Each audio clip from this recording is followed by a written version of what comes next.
Welcome to another conversation with the Brothers of Two Complex. We appreciate y'all for clicking on this video. But before we get into the content, make sure you like the video, subscribe to the channel. We now have the goal of 1,000 subscribers. So make sure you go ahead and hit that subscribe button, help us get there. And also, of course, hit that notification bell so you don't miss any of the bangers that we drop every single week. We appreciate the support. Enjoy the video. For sure.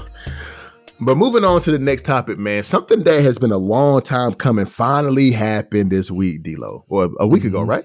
About a week ago, right? 2 weeks ago. 2 weeks ago, that the NCAA and Power 5 Conference have finally reached a historic deal to allow schools to pay student athletes, bro. And now this is different from the NIL. Now, would this probably change the landscape of NIL? Probably.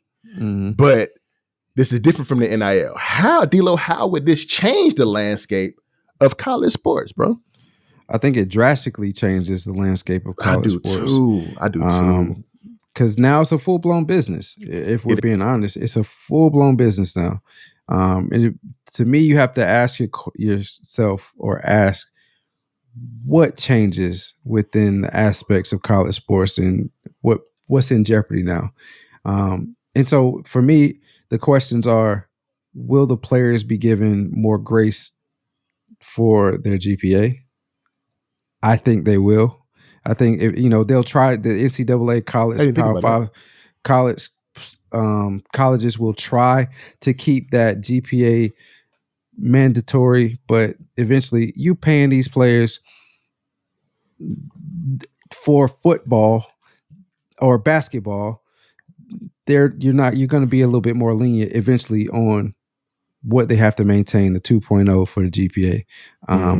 That's just how I think. But yeah, I think student athlete portion of it will be something that NCAA will try to fight and try to continue to have that as a mandate, but eventually they'll lose that battle as well. Second, when you mentioned it, what happens to the NIL now? What I think happens with the NIL is it now function as intended. Individuals from the collectives and companies will work together to get athlete deals, brand deals, and not schools paying them like in a backdoor way via the NIL. I think it functions as it's intended to. Second, the third question is what will happen to the transfer portal? I think that was my question too.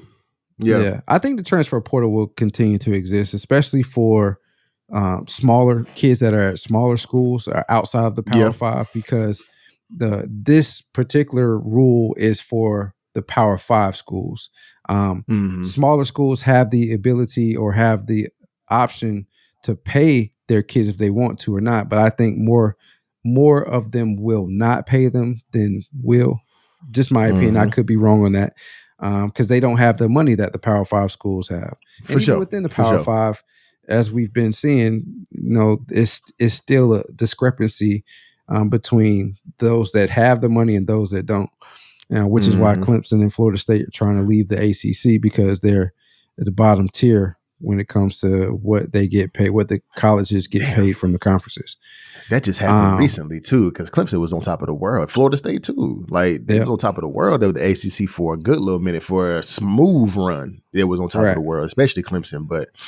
But yeah, but I'm sorry, I didn't mean to cut you off. Go ahead.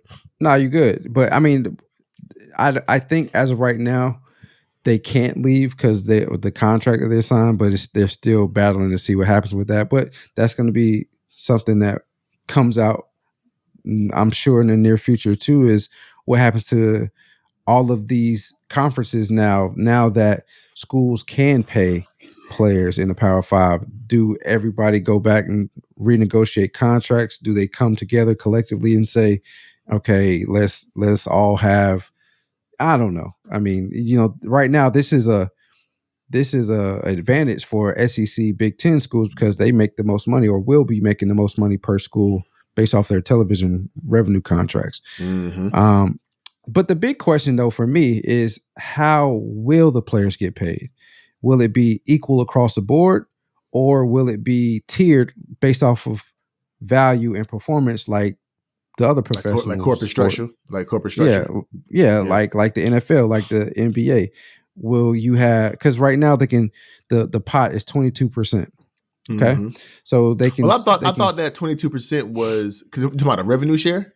Yeah, I thought revenue that could share. I thought that could change school to school because I saw that I saw that UCLA was doing 22%, but I didn't know that. I didn't think that was across the board. Is that across the board for every school?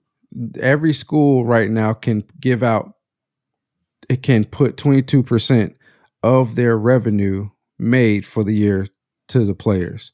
Okay, gotcha. Now Okay, it's up to okay. the school's discrepancy of how much they actually pay, but they Mm-hmm. can give 22%. Got you. Okay, it's like Okay. it's just like the salary cap in the NBA or Yeah. NFL. So you can go over it, but you have to pay a tax, or you Mm-hmm. can go right up to it or stay below it. But that's up to you how you maintain that. Gotcha. So yeah, so I think to me how that goes is the big question, because do you just disperse the money evenly amongst all your athletes on the respective sports, or do you say, okay, we have 22% that we can give, which I think NPR and all these other media outlets said it Mm-hmm. was about 20 million or somewhere around 20 million or so. Do you say, okay, 20 million football team, you get 10 million, basketball team, you get 7 million, girls women's basketball, you get 3 million. Football, my quarterback, he's getting $1 million. And then we'll figure out how, I just don't know how that's going to go. I'm interested in that. But then, Yeah. Yeah. yeah, Yeah. go ahead. No, I want. I was just agreeing with you. Go ahead. I didn't know if you was Yeah. And then finishing the up. last thing I'll say is, do we finally see a union being formed amongst the players, like a complete union where they go to the meetings and battle or negotiate what they can be paid? Because if we're being honest, this is 22%. You don't want to be greedy. At least you're getting something from it. But if they can give you 22%, they can give you 25%. And if they can give you 25%, they can give you 30%. You can Mm-hmm. keep inching it up. And it's drastically low compared to what NFL teams make or Yeah. NBA teams make, Yeah. players make. So, I mean, it's a lot to discuss. It's For big, sure. but it definitely, to me, drastically changes college sports, especially in the Power 5 conferences now, because it's no longer their student athletes, in my opinion, which they were, but not really. They are athletes now. For sure. They're definitely 100% professionals now. I mean, they're going to have to, acquire amateurist status now. You know what I'm saying? So they're going to have to, Mm. they're going, but it's been amateur sports for a long time. They've been quote unquote professional athletes for a long time now, and it's just with the passing of the NIL about 3-4 years ago. Now with this right here coming to play, it's because they knew that they was wrong. Like, I mean, they're going to have to pay $2.7 billion out to pass, for the over the next decade to pre-NIL athletes anyway, because they knew Where does what that they were stop? doing. It says under its board of governors terms of agreement, the NCAA will pay over $2.7 billion in damages over the next decade to pre-NIL athletes dating back to 2016 and current student athletes. So So it stops at 2016 we need to file a lawsuit because ourselves. we probably need to file one ourselves because they was doing All this the back athletes that fall way right back, before that, way you know what back. I mean? The 2000, in my opinion, and those that came before us probably need to file a lawsuit too. But when it really started to take off was like the 2000s or so. So Mm-hmm. from 2000 to 2016, all of those players, we need to get together collectively and file a class action suit ourselves. But this started with O'Bannon, with the O'Bannon case. So why this was well before 2016, wasn't it? The In O'Bannon case. 2009, I think the O'Bannon case was official. But So Ed why the O'Bannon hell? was 1999 though, right? Didn't Ed O'Bannon Facts. And O'Bannon he had been graduated. I don't remember the exact Yeah, year, but he had been out of school. UCLA. Yeah, Yeah, UCLA was yeah. 1999. Let me see. When did Ed O'Bannon graduate? So yeah, but if they only going dating back to 2016, then that means Ed O'Bannon ain't even getting no bread. So I know that's about to be crazy. Exactly. So like I know he ain't fit to go for that because he the one that started this whole thing to begin with. So like, what are they talking about? Only going back to 2000? That's crazy to me. That's wild to me. But see that just means them having to go back and pay for the next decade. People dating back to 2016, they knew they was wrong. They knew what they was doing. They knew that they was using these kids to use Ed their name, O'Bannon image, and likeness graduated to in make money. 1995. 95, got you. So he started his joint 2009. So yeah, but 13 years later. Yeah. So he, Yeah, I mean, NCAA they just wilding. open it up. This is a never ending battle for them because It is going to be for sure. What's going to happen is just like how NFL had to try to kind of sort of right the ship with insurance for players of the past. Same thing's going to happen for NCAA. Because I mean, listen, I didn't play much, but you know, I was a part of hardly any, if we're being honest, but I was a part of the Power movement. Five. I was a part of Power Five. I was a part of the movement that helped to push sports to what it was. I'm not asking for $1 million, but shit, you can at least give me 500. Give me something. You know what I mean? saying? But for me, if I'm asking for if I'm saying you could give me 500, and there's thousands upon thousands of me, you gonna pay a lot of money. You're gonna pay out. You definitely gonna pay out. And I was D2, so I'm not even a part of this conversation. You know what I'm saying? But they were using my name, image, and likeness to get people to come to the games and advertise. So they were using my name, image, and likeness. But I mean, I don't know. But that's another thing that's gonna happen too. Sticks is outside once this really goes through, and these smaller schools and even other teams that are at the schools that are where the kids are making money, it's going to be more lawsuits, I feel like, because what you're telling me is that I'm playing the same sports as this individual. He can make money because he's a part of this school, but I can't make money because I'm a part of this school. That to me doesn't make sense. Or I can't get any revenue because I'm a wrestler rather than a football, basketball player, which we know football, basketball bring in all the revenue for the other sports, right?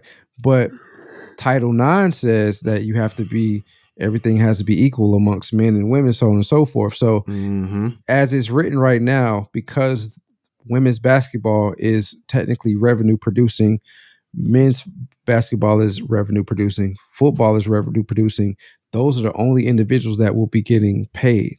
And it's up to the school's discretion if they want to pay the other sports. I think there's a couple scenarios that's going to come out of this. I've already mentioned it. Lawsuits are going to continue to come out, or class actions. Class actions are going to continue to come out from those other sports or other schools. Schools will either drop sports that they can't pay the athletes, so they don't want to pay the athletes for, or just drop them in general because they can no longer facilitate those teams because the revenue now is cut significantly because they have to pay the revenue producing sports. Or conferences will specialize in certain sports. Like at Wake, we didn't have gymnastics. We didn't have gymnastics. We didn't have women's softball, stuff like that. But other schools in the ACC did. We did have field hockey. Oh, we also didn't have lacrosse. You know what I mean? So we didn't have those type of sports, but we did. We had field hockey. I think schools are going to say, okay, I don't want to have this sport because we can't facilitate that. We don't have enough money to keep them up and going, have them travel and all that. So we'll just specialize in these sports, or conferences will come together and say, all right, let's specialize in these couple sports, obviously football, basketball, and then everything else is up in the air. Yeah, it's gonna be tough, man. But I'm glad that the NIL is still around for those sports that aren't the cash cow sports like your footballs and your basketballs, to be able to still be able to monetize off that name, image, and likeness. But this is only talk about pop, and this is the last thing I'm gonna say about it. But since this only talk about the Power Five, man, like if we really gonna go back, and I see this even to this day, like really gonna go back, bro. My name was on the bill. My face was on the billboard going up I-40, 85. You know what I'm saying? 15501. Like I was on billboards. I was on the side of the bus. I was on the side of the trailer that carried our equipment. Like I was all over the place at Central. and they using my name, image, and likeness to be able to promote the football team, which is cool. You know, I ain't think nothing about it back in the day, you know what I'm saying, light years ago. But it's just like if this is only for, and I know it's within the Division II sports too, where people can use the transfer. Can they use the transfer? We ain't never talked about this, but I'm pretty sure they can use the transfer portal. Yeah, they can enter the transfer portal.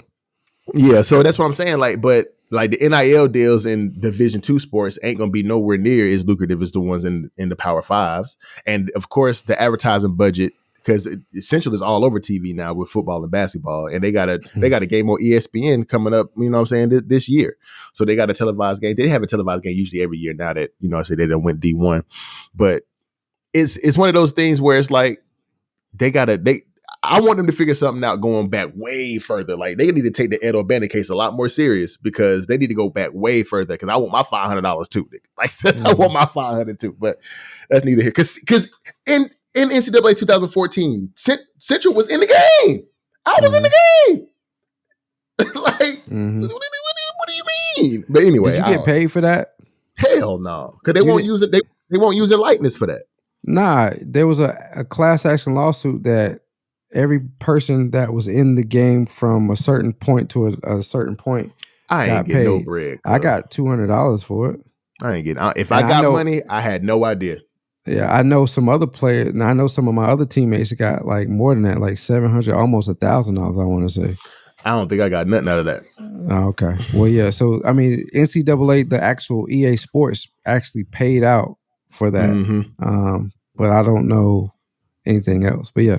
Yeah, but nah. So I think it's gonna change the landscape of college sports for sure, and I'm glad that they finally made it a professional thing, because they have been professional athletes, bro. They just weren't getting paid for it. So yeah. Yep.